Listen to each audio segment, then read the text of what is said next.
क्या शोर हो रहा है बाहर? ओ, अमजद ये सब क्या हो रहा है? ये कौन औरत है? तुम्हारा नाम लेकर चीख रही है, पूरे मोहल्ले को इकट्ठा कर लिया उसने। पता नहीं, मैं नहीं जानता इस लड़की को, पागल लगती है मुझे ये। पता नहीं, तुम्हारा नाम लेने की वो पूरा मोहल्ला सर में उठा रखा है उसने, और तुम कह रहे हो कि जानता नहीं। तुझे क्या लगता है तू यहाँ बैठा रहेगा तो मैं चली जाऊंगी? मेरी जिंदगी का तमाशा बना के तू यहाँ चुप कर नहीं बैठ सकता। ये मेरी जिंदगी बर्बाद करके चुप कर नहीं बैठ सकता। बाहर निकालो इसे। मैं तो ये सोच के परेशान हो रही हूँ कि हम तो मोहल्ले में किसी को मुंह दिखाने लायक नहीं रहे। और वो मलिक साहब को देखो, मोबाइल लेके वीडियो बना रहे खड़े में। अब ये वीडियो भी चलाएंगे, सबको दिखाएंगे, जो रही से इज्जत वो भी खाक में मिल जाएगी। आप ऑटो में देख कर आती हूँ ऊपर से, ऑटो। अमजद बाहर निकलो, अमजद बाहर निकलो। तुम्हें क्या लगता है तुम यहाँ छुप कर बैठे रहोगे तो मैं यहाँ से चली जाऊंगी?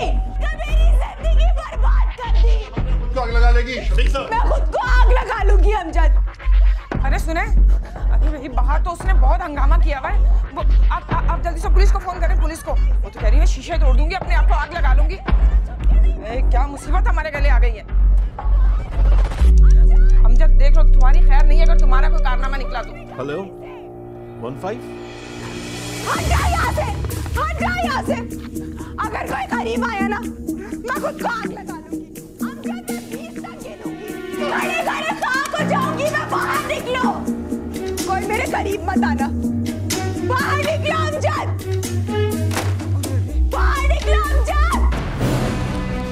मुझे क्यों पकड़ रहे हो तुम लोग? इसे पकड़ो, इसने मेरी जिंदगी बर्बाद कर दिया। मेरी जिंदगी बर्बाद कर दी, मैं छोड़ूंगी नहीं इसे।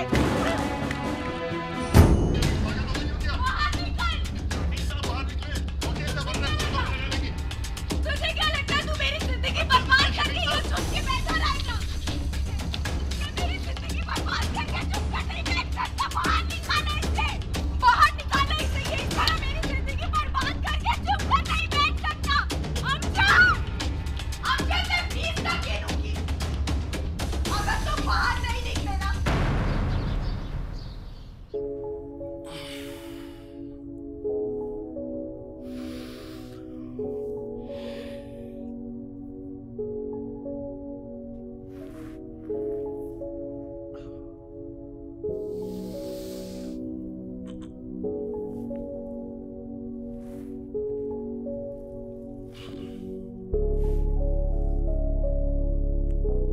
ये किसका व्हाट्सएप?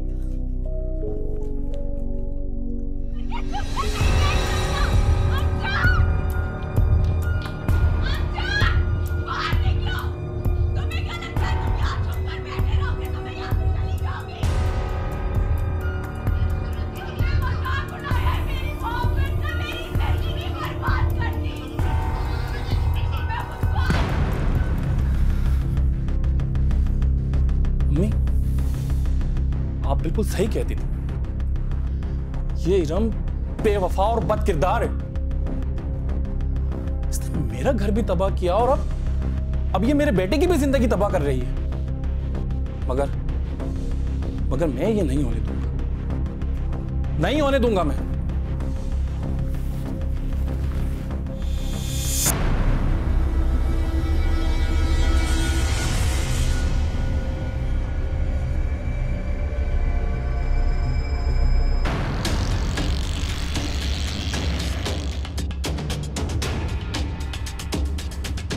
मेरा अंदाजा है कितनी सीरियस सिचुएशन में हो तुम इस वक्त। इतनी सारी दिफात लगी हैं तुम्हारे खिलाफ, इक़दाम कत्ल, इक़दाम खुदकुशी, नक्से अमन, ट्रेसपासिंग, पता नहीं कितने सारे मुकदमे बन गए तुम्हारे खिलाफ।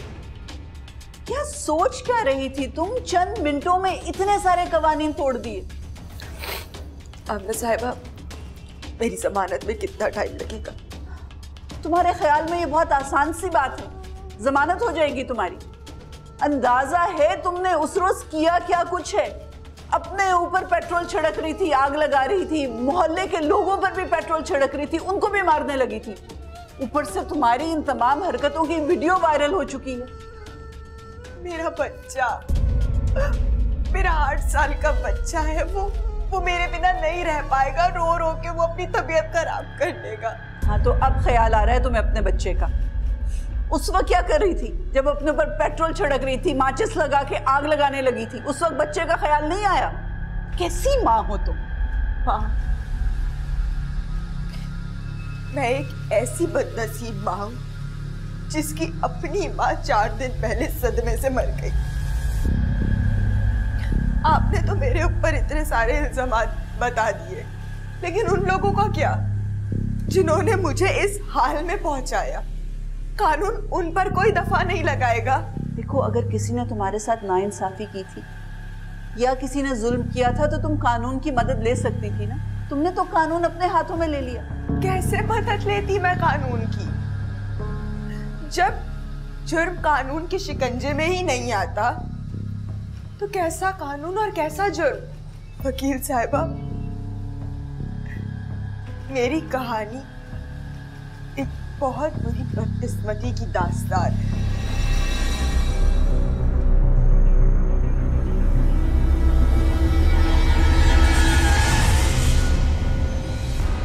अम्मी, ये क्या हुआ? पता नहीं, तुम टेस्ट याद करो, मैं देख के आती हूँ।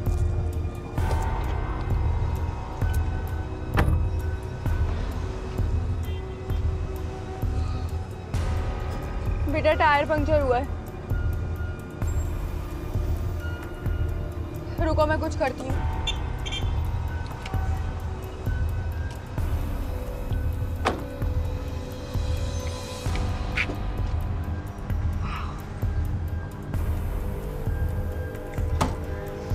स्टेपनी तो मैं क्या गई? क्या हुआ? बेटा, स्टेपनी नहीं है गाड़ी में। तुम रुको, मैं रिक्शा रोकती हूँ। जी, मैं आपकी कोई मदद कर सकता हूँ? जी, वो मेरी गाड़ी पंक्चर हो गई है और इस वक्त मेरे पास स्टेपनी नहीं है। वैसे दूर दूर तक तो यहाँ कोई पंचर वाली दुकान भी नहीं है। अब एक काम करें, आप मेरी स्टेपनी ले लीजिए। नहीं, ऐसा कैसे हो सकता है? और आपकी गाड़ी तो छोटी है, लेकिन इसमें कैसे लगेगी? मेरी गाड़ी में मेरे फादर की गाड़ी की स्टेपनी भी मौजूद है जो सेम मॉडल की है। लेकिन फिर भी ओके, आप बैठे, मैं चेंज कर देता हूँ।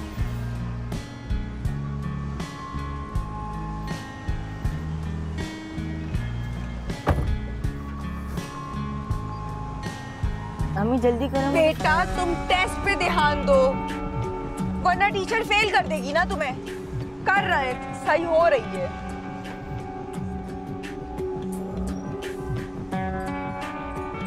ऑल इंडिया मुस्लिम लीग, मैंने तुम्हें कितनी बार समझाया है। नंबर कट जाएंगे, फिर मुझे मत बोलना।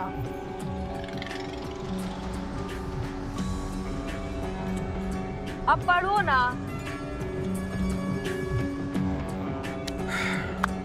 हो गई आपकी गाड़ी रेडी। मुझे समझ में नहीं आ रहा मैं आपका शुक्रिया अदा कैसे करूं। नहीं, शुक्रिया की कोई बात नहीं है। तो आप एक काम करिएगा, जब आपकी स्टेपनी ठीक हो जाए गाड़ी की तो आप मुझे लौटा दीजिएगा। जी बिल्कुल। आप मेरा नंबर नोट कर ले, घर पे आके स्टेपनी ले जाइएगा अपनी।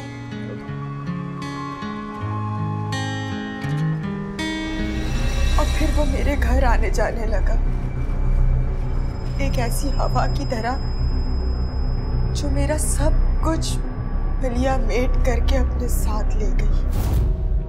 ताज़ीरात पाकिस्तान की दफ़ा 364 के तहत अगर कोई शख्स किसी ऐसे फ़र्द को अगवा करता है जिसे कत्ल करना मकसूद हो या उसे अगवा करके ऐसे हालात में रखा जाए जहां अगवा होने वाले फ़र्द की जान को शदीद ख़तरा हो, तो इस शख्स को जुर्माने के साथ साथ 10 साल तक कैद बामुशक्कत की सज़ा हो सकती है।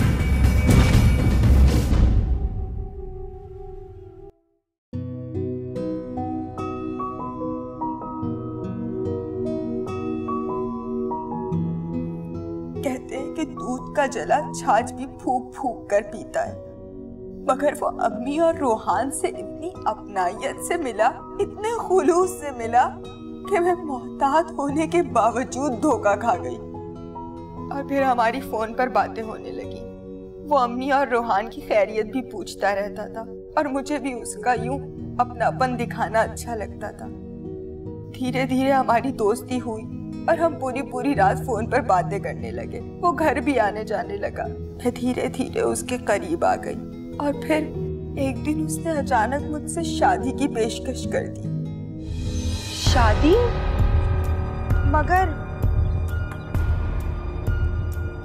मगर क्या इरम? तुम जानते हो ना कि मैं तलाक याफ्ता हूँ। मेरे ऊपर अम्मी और रोहान दोनों की जिम्मेदारी है।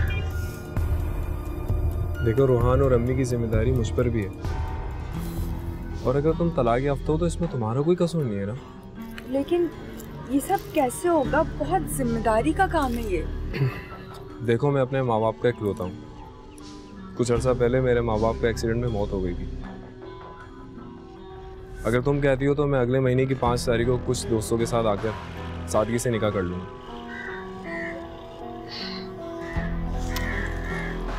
लेकिन फिर भी मुझे अम्मी से पूछना पड़ेगा इस बारे में। मैं इस तरह तुम्हें कैसे जवाब दे दूं? तुम अम्मी से बात कर लो, मैं तुम्हें कल ही अंगूठी पहना दूंगा, ठीक है? हाँ, मैं बात करती हूँ।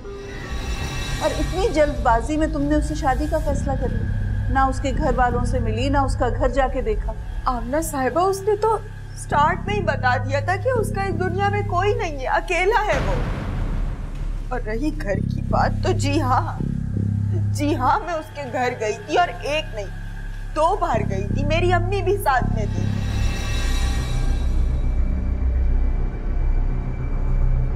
वो मुझे और अम्मी को एक दिन अपने घर ले आया। उसका घर अच्छा था, कहने लगा कि किराए का है, शादी के बाद किसी अच्छे बड़े मकान में रखेगा और फिर हम सब एक साथ उसी में शिफ्ट हो जाएंगे।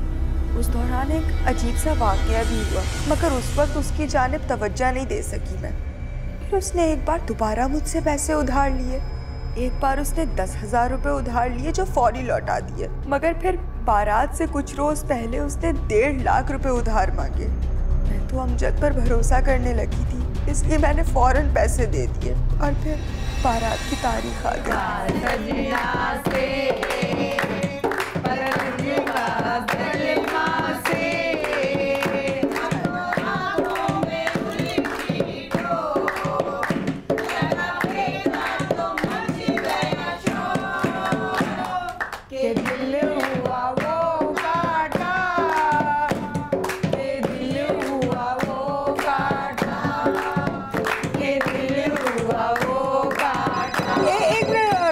अभी ज़रा फ़ोन आ रहा है खाने वाले का। हाँ, हेलो जी भाई, अरे आपसे कहा था टाइम पे खाना पहुंचा। अच्छा, तैयार है, चले फिर आप जल्दी पहुंचा दे। जी जी ठीक है। अरे तुम लोग गाँव में 2 मिनट में अभी आ रही हूँ। 7 बजे से तो गवा रही हो, और कितने गाने गाए, गला दुख गया गा गा कर। 10 बजने को अभी तक बारात नहीं आई है। वो पता नहीं छानबीन की थी नहीं की थी लड़के की, मुझे तो कोई चक्कर लग रहा है। तो इतना टाइम हो गया अभी तक। मुझे तो कुछ चक्कर लगता है बहन। सही कह रही हो, आजकल कुंवारी लड़कियों की शादी नहीं होती। ये तो एक बच्चे की माँ है, कौन सा शादी को तैयार हो गया। नानी सुनो है ना, क्या है? कारी साहब चले गए। क्या कह रहे थे कोई दूसरा निकाह पढ़वाना है, कॉल कर देना जब बारात आ जाए। ए लो, अब निकाह कौन पढ़वाएगा? हद होती है भला। इरम, तू अमजद को फोन कर।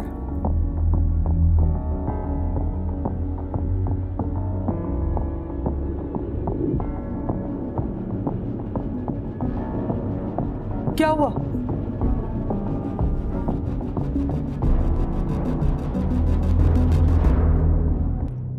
खुदा ना खास्ता बारात को कोई हादसा तो नहीं हो गया? तू छोड़, मैं असलम भाई को बुलाती हूँ। असलम भाई, असलम भाई।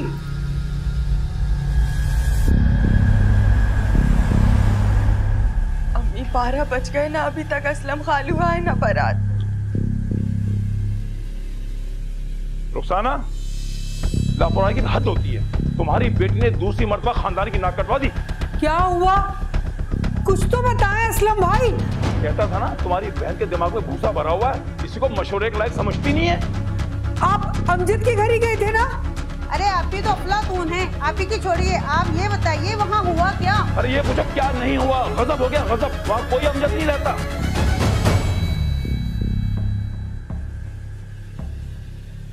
खालू, आप उसी एड्रेस पे गए थे ना जो मैंने दिया था? जी हाँ, अमजद के घर गया था और सारी मालूमात करके आया हूँ। अमजद नहीं रहता वहाँ, तो कोई नौमान साहब रहते हैं, और वो भी आजकल लाहौर गए हुए। धोखा दे दिया तुम्हें और तुम्हारी माँ को, चीटिंग कर गया तुम्हारे साथ। कोई पैसे वैसे उधर दिए थे? लो इन पढ़े लिखे जारू को देख लो, उन्हें पैसे भी दे दिए। हरकत देखिए क्या की उन्होंने, इसीलिए मेरे बच्चों को नहीं पढ़ाया, वरना ऐसे जलील कर रही होती हमें, ऐसी बेइज्जत हो रहे थे हमें, तड़ाके हो रही होती बच्चियों की। अम्मी आप कुछ बोलती क्यों नहीं है? बोले ना अम्मी। अम्मा, अम्मा, अम्मा, अम्मी, अम्मा क्या हो गया? अम्मा, अम्मा, अम्मा क्या हो गया?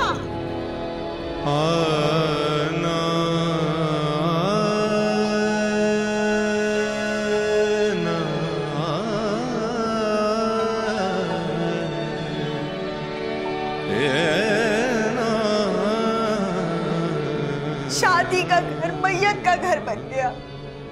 शायद ये शादी का जो उसने धोखा किया मेरे साथ मैं बर्दाश्त कर लेती, लेकिन शादी वाले दिन मेरी माँ का सदमे से हार्ट फेल हो गया, वो मर गई। ये सब कुछ मैं कैसे बर्दाश्त करती? मैं अपने होशो आवाज खो बैठी थी।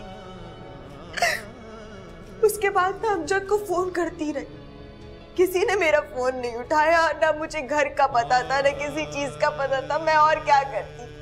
आगे की कहानी तो आपको अच्छी तरीके से मालूम है। एक बात नहीं समझ आई, तुम बता रही थी कि जो घर उसने अपना बताया था, वहां पर जब तुम्हारे रिश्तेदार गए मालूम करने तो पता चला कि वो घर उसका नहीं है। तो फिर अब जिस घर में वो रहता है, यहाँ का एड्रेस तुम्हें कैसे पता चला? उसने मुझे अपना ऑफिस दिखाया था, लेकिन जब मैं वहां पहुंची तो वो भी उसके एक क्लास फेलो का निकला। वहीं से मुझे उसके घर का एड्रेस मिला।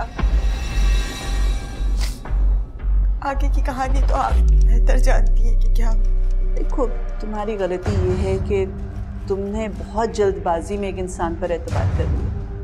बहरहाल उसने तुम्हें धोखा दिया है और उसने जो कुछ किया है उसके खिलाफ हम कानूनी कार्रवाई ज़रूर करेंगे। फ़िलहाल इम्पोर्टेंट है कि तुम्हारी ज़मानत के डॉक्यूमेंट्स बनवाए जाएं, लेकिन तुम्हारे खिलाफ चार्जेस बहुत संगीन लगे।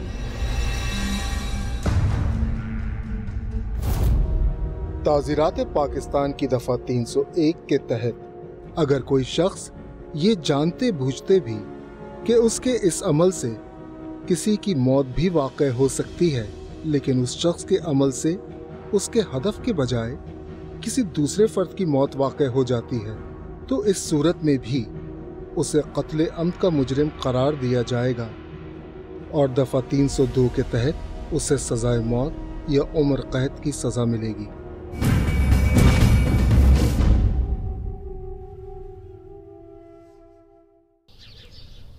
अल्लाह ताला मेरी अम्मी को जेल से निकलवा दे।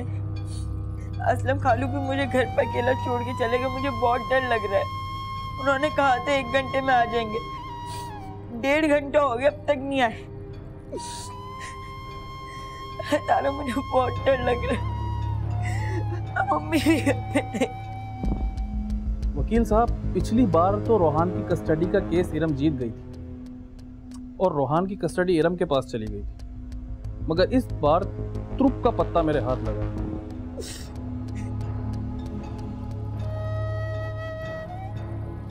प्लीज मम्मी को जेल से निकलवा दे, मुझे मम्मी की बहुत याद आ रही है। आप डॉक्यूमेंट्स तैयार करें, इस बार केस हम जीतेंगे।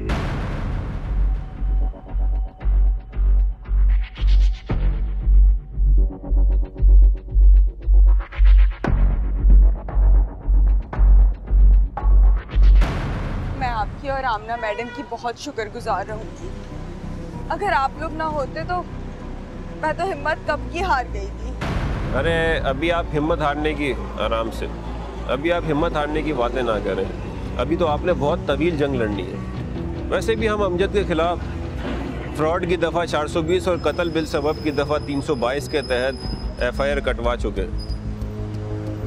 उसी ने आपकी वीडियो भी वायरल की थी। आई थिंक हम FIA में साइबर क्राइम एक्ट के तहत कार्रवाई के लिए लेटर भी भेजेंगे। बहुत शुक्रिया आपका, बहुत शुक्रिया। शुक्रिया अदा आप बाद में कीजिएगा, अभी आप ये देखें कि आपसे मिलने कौन आया है।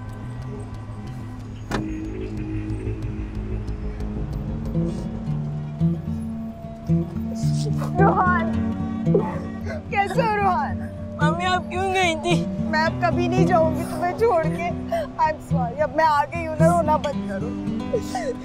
कहीं नहीं जाऊंगी, चलो घर चलो। कुछ खाया है तुमने? चलो घर चलो।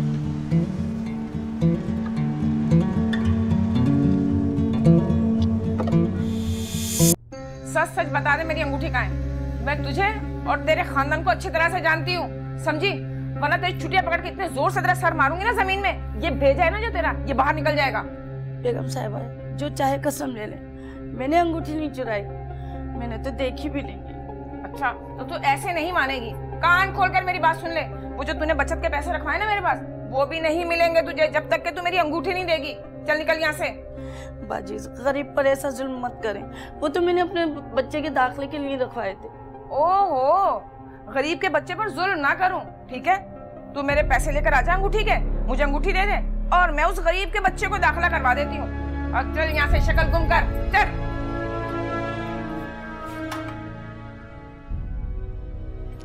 अमजद कहाँ है? अमजद वो तो घर पर नहीं है, मगर आप अमजद का क्यों पूछ रहे हैं? वो हैदराबाद गया है, अभी दो घंटे हुए उसे निकले हुए। सर जी, लगता है कि अम्मा जी झूठ बोल रही हैं। अरे नहीं नहीं, मैं झूठ नहीं बोल रही हूँ। भला मैं क्यों झूठ बोलूंगी? अगर आप बोलो तो मैं भी उसे फोन कर लेती हूँ। नहीं नहीं, फोन करने की जरूरत नहीं है। अच्छा, वो वैसे आप लोग बताएंगे कि हुआ क्या है? देखिए, FIR दर्ज हो गई है और 322 और 420 की दफा लगी है। मेरा बेटा बहुत शरीफ है, मेरा बेटा कोई गलत काम नहीं कर सकता। आप फिक्र ना करें, मैं उसे खुद थाने लेकर आऊंगी, मैं अपने साथ लेकर आऊंगी आपके पास। अरे अमजद बाहर पुलिस आई थी और वो तुम्हारा पूछ रही थी। क्या? पुलिस? क्या कह रही थी वो? अमजद तू मुझे सच बता मुझे, तूने कुछ ऐसा वैसा तो नहीं किया जो तेरा पुलिस पूछे भी यहाँ तक चली आई है? मतलब अब आप भी मुझसे ऐसे सवालात करेंगी? ये सब इल्जामात है मेरे ऊपर। तुमने कुछ तो ऐसा किया है ना जो औरत तुम्हारे पीछे पड़ी हुई है। हाँ, दरअसल नेकी की और वो मेरे गले पड़ गई है। नेकी? कैसी नेकी बेटा? ये लड़की मेरे दोस्त नुमान से शादी करना चाहती थी। नुमान? अरे वो तुम्हारा दोस्त नुमान, वो तो शादीशुदा है ना, और उसके बीवी बच्चे तो पन्नू अकिल में। हाँ, नुमान ने इसको कई बार समझाया कि वो इससे दूसरी शादी नहीं कर सकता है। उसके पीछे पड़ी हुई थी, कभी उसके ऑफिस चली जाती तो कभी उसके घर। और जब अभी कुछ अर्से पहले ही तो नुमान लाहौर शिफ्ट हुआ है, उसको ढूंढते ढूंढते अब मेरे घर आ गई है और अब मुकदमात भी दर्ज करवा दिए। तुम उसको जानते कैसे हो?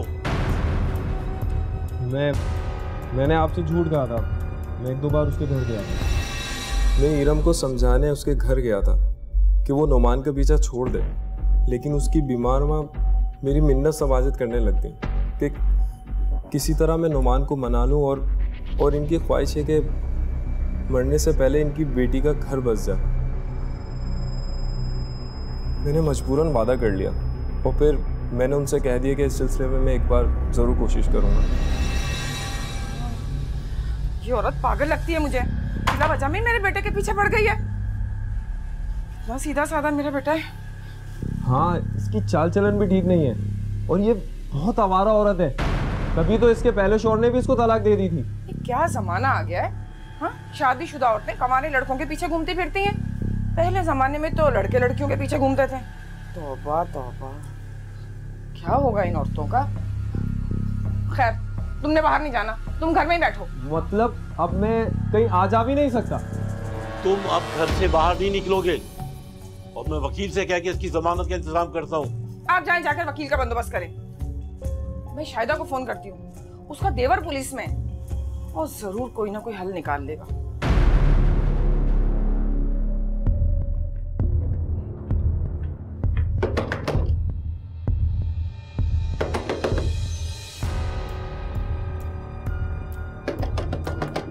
अरे कौन है?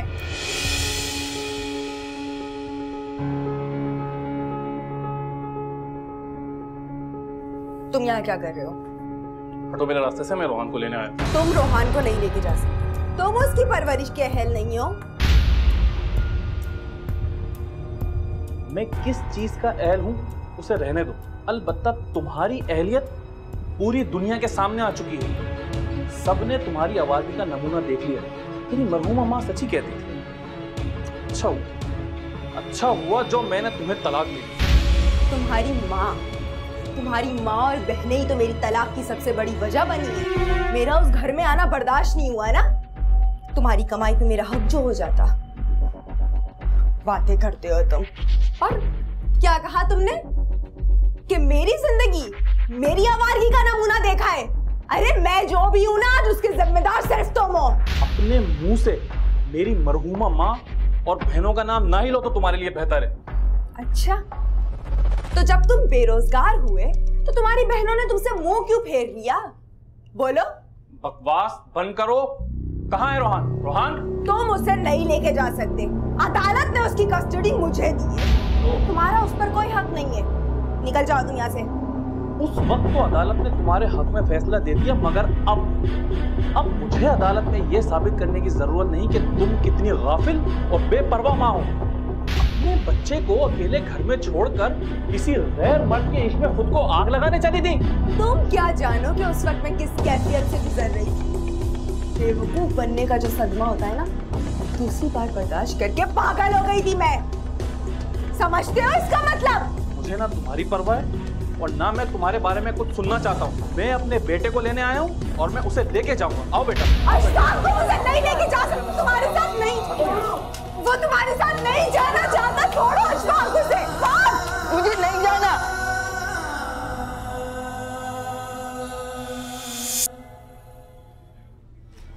देखिए मुहतरमा, आपके कहने के मुताबिक कि वो बच्चे का बाप है, तो फिर अपने बच्चे को अगवा क्यों करेगा वो?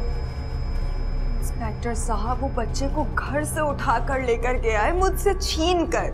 ये अगवा का मामला नहीं है तो और क्या है? आप रिपोर्ट तो दर्ज करें। देखिए मुहतरमा, आप उस जमानत पे रहें। बेहतर तो यही है कि बच्चे को बाप के पास ही रहने दें। आपको क्या भरोसा कि आप दोबारा जेल में चली जाएं या फिर खुदसोजी का इरादा कर लें। आप कहना क्या चाह रहे हैं? बीबी, मेरा कहने का मतलब ये है कि आप एफआईआर के चक्कर में ना ही पड़ो तो बेहतर है। ठीक है, अब आपसे आमना कबीर ही बात करेंगे। मुझे मेरी मम्मा के पास छोड़ के आए। मुझे आपके साथ नहीं रहना। ओए चुप कर, मम्मी का बच्चा। ये क्या मम्मी मम्मी की रट लगाए रखी है कब से? अब अगर मुंह से आवाज भी निकले तो एक दूंगा मुंह पे। भाई समझ में?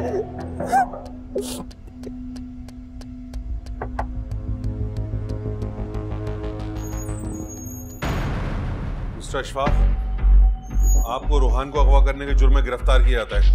अगवा? ये मेरा अपना बेटा है, मैं बाप हूं इसका। अपने बेटे को भला कौन अगवा करता है? ठीक है, आप वालिद हैं बच्चे के, लेकिन तलाक के बाद बच्चे की कस्टडी अदालत ने इरम को दे दी थी और आप माँ को बताए बगैर इसको जबरदस्ती यहाँ ले आए। अगवा का ही केस बनेगा। चलो बेटा उठो, आपको आपकी मामा के पास लेके चले। ये सब क्या हो? चले अदालत में बात करें। ठीक हो आप? ताज़ीरात पाकिस्तान की दिफा 411 के तहत अगर कोई शख्स कोई जायदाद नाजायज तरीके से हासिल करता है तो उसे 3 साल तक कैद या जुर्माना या दोनों सजाएं भी हो सकती हैं।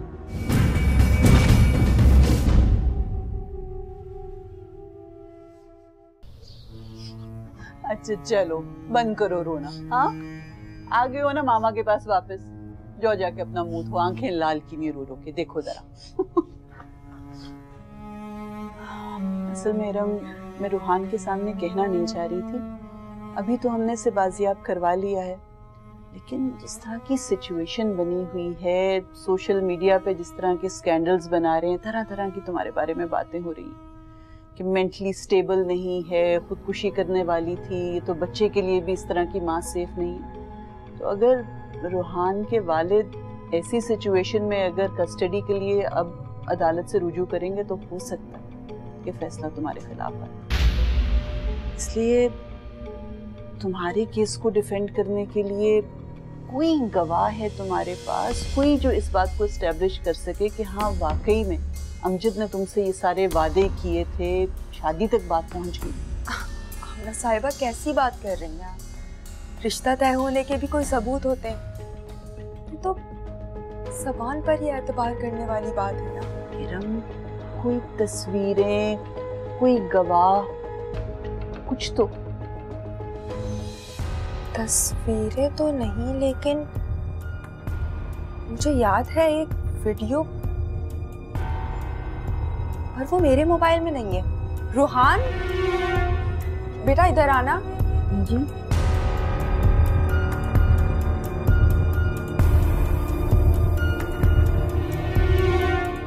वो तो मैंने नानी के मोबाइल से बनाया था। अम्मी के मोबाइल से? आमना साहिबा, मैं अम्मी का मोबाइल चेक करती हूँ। वैसे तो काफ़ी दिनों से वो मोबाइल बंद है, पता नहीं दोबारा चलेगा या नहीं, लेकिन अगर मुझे वो वीडियो मिलती है तो मैं आपको फ़ौरन व्हाट्सएप करती हूँ। जी इरम, आप फ़ौरन से चेक करें क्योंकि इस वक्त आपका केस बहुत वीक है और कोई चीज़ भी जो आपके डिफेंस को स्ट्रॉन्ग कर सके, हमें इस किस्म के सबूत चाहिए। चलो है, खड़ा हो जा, जमानत होगी ये तेरी। और बात सुन, इस शहर से बाहर जाने की कोशिश मत करना। जब अदालत तुझे बुलाए पेश हो जाना, समझा? जा।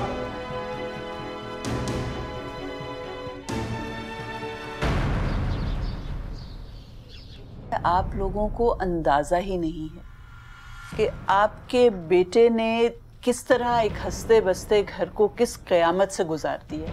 इरम की वालिदा तो सदमे की वजह से वफात पा गई और इरम की किस कदर बदनामी हुई, ऊपर से इतने सारे मुकदमात आप लोगों ने उस पर डाल दिए। सोशल मीडिया पर अजीब अजीब सी बातें की जा रही हैं उस बेचारी के बारे में, और अब तो इतने बुरे हालात हो गए हैं कि ये डर लग रहा है कि वो अपने 8 साला बेटे रोहान की शायद कस्टडी भी खो दे। लेकिन वकील साहिबा, इसमें हमारे बेटे की क्या गलती है या हमारी क्या गलती है? बल्कि उल्टा सजा तो मेरे बेटे को भुगतना पड़ी। आपने इतने सारे मुकदमे उस पर बनवा दिए, उसकी तो जमानत भी ना होती। अगर हम ना करवाते तो सारी जिंदगी वो जेल में ही सड़ता रहता। और आप कह रही हैं हमने उसके साथ ज्यादती की है? आमना साहिबा, आप एक बड़ी वकील हैं, मगर इस वक्त आप झूठ का साथ दे रही हैं। वो लड़की मेरे बेटे के दोस्त नुमान के पीछे पड़ी हुई थी। अरे मेरा बेटा तो नेकी कर रहा था और उस लड़की ने अमजद पर ही झूठा इल्जाम लगा दिया। शफीक साहब, जब इंसान किसी पर अंधा एतबार करता है ना, तो उसे अक्सर धोखा खाना ही पड़ता है। ऐसा ही धोखा अमजद के हाथों इरम ने खाया और इस वक्त आप भी उसी धोखे का शिकार हैं। क्या मतलब है आपका? मुझे अपने बेटे पर पूरा भरोसा है। देखें भाई, हमारा बेटा बिल्कुल भी ऐसा कुछ नहीं कर सकता। अरे हमने अपने बेटे की इतनी अच्छी तालीम और तरबियत की है, वो किसी लड़की की तरफ आंख उठाकर भी नहीं देखता। चलें, सही है, मैं और कोई बात नहीं कहती। बस सबूत के तौर पर ये वीडियो आपको दिखाना चाहती हूँ, ये देखिए, फिर आपको खुद अंदाजा हो जाएगा आपने अपने बेटे पर एतबार करके सही किया। अरे आप देखें तो, ये तो कह रहा था नौमान इसके साथ शादी करना चाहता है और ये तो खुद मंगनी कर रहा है कहीं के। और देखिए,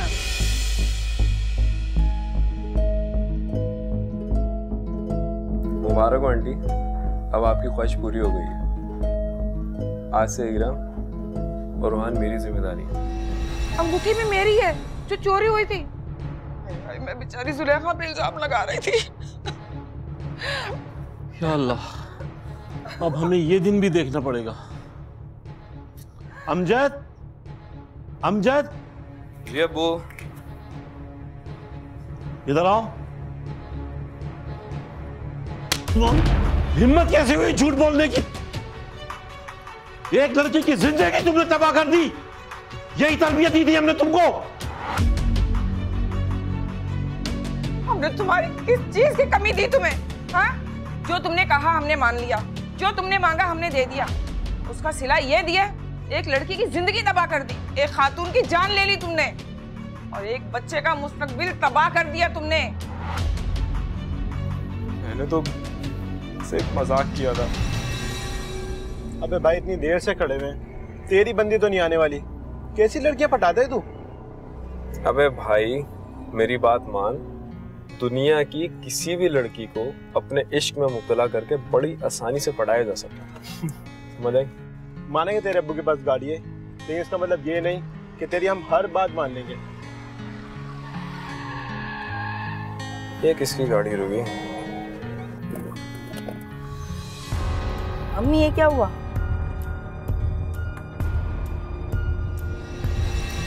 लड़की देख, इसका टायर पंचर हुआ है। हाँ हुआ तो है। इस लड़की का दिल और एतबार जीत कर दिखा तो मैं तुझे अपना लव गुरु मानूं। अच्छा तो लगी 30,000 की शर्ट? लग गई। चल बेटा चल। Switch on. हाँ। समझ तू हार गया 30,000। देखते हैं देखते हैं।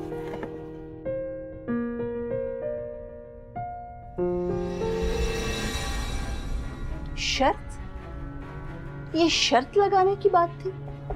तुम किस कदर इखलाकी तौर पर गिरे हुए हो कि तुम्हें मजाक, शर्त, झूठ और धोखे में फर्क ही नहीं पता। तुम्हारी इस एक हरकत की वजह से एक हंसता बसता खानदान बिखर गया। एक बुजुर्ग खातून सदमे से वफात पा गई। एक औरत की बदनामी हो गई, उसको कोर्ट कचहरियों के धक्के खाने पड़ रहे। उसका बच्चा इस वक्त इस कश्मकश में मुब्तला है। अपने बच्चे की कस्टडी वो खो सकती है। तुम्हारे लिए मजाक था ये? मैं शर्मिंदा हूँ, मुझे माफ कर। अब शर्मिंदा होने से वो बुजुर्ग खातून जिंदा तो नहीं हो जाएंगी ना? ये जितनी रुसवाई इरम बेचारी को उठानी पड़ रही है मुआशरे में, उसका मुदावा कौन करेगा? वकील साहब, हमारे बेटे ने जो गलती की है हम उसका खमियाजा अदा करेंगे। जिसकी वजह से उस लड़की की इतनी बदनामी हुई है, ये उसकी सजा भुगतेगा, ये उससे शादी करेगा। कमाल करती हैं। शादी इस वजह से की जाती है किसी पर एहसान करके या किसी गलती का मुदावा करने के लिए? आप अगर वाकई में कुछ डैमेज कंट्रोल करना चाहते हैं, उस लड़की के साथ की हुई ज्यादती का अजाला करना चाहते हैं और इस शख्स को सजा दिलवाना चाहते हैं, इसे भी एहसास हो किस किस्म की गलती की है, तो सबसे पहले तो इरम के खिलाफ जितने आप लोगों ने केसेस दायर किए वो सारे मुकदमात वापस। और सेकेंडली, उस लड़की की इस कदर बदनामी हो चुकी है, कोई उसकी बात पर एतबार नहीं कर रहा। अदालत भी एतबार नहीं करेगी कि हो सकता है ये वाकई में ये मेंटली स्टेबल नहीं है, ये खातून बच्चे की कस्टडी से नहीं देनी चाहिए। इन सारी बातों को खत्म करने के लिए आपकी तरफ से एक पब्लिक अपॉलजी बनती है कि आप लोग लोगों के सामने आए और कहें कि हाँ हमारे बेटे से गलती हुई है। इतनी हिम्मत है आप लोगों में कि पब्लिकली एक्सेप्ट करें अपने बेटे की गलती को। जी वकील साहब, आप जो कहेंगी हम करने के लिए तैयार हैं। और रही बात अमजद की, तो आप इसके खिलाफ जो भी कार्रवाई करना चाहें, जो भी इसे कानूनी सजा दिलवाना चाहें, हमें कोई एतराज नहीं होगा। गुड, ठीक है। फिर एक वीडियो मैसेज आप लोग रिकॉर्ड करवा दें, उसको हम अपलोड कर देंगे। शहरियार ये रिकॉर्ड करें जरा।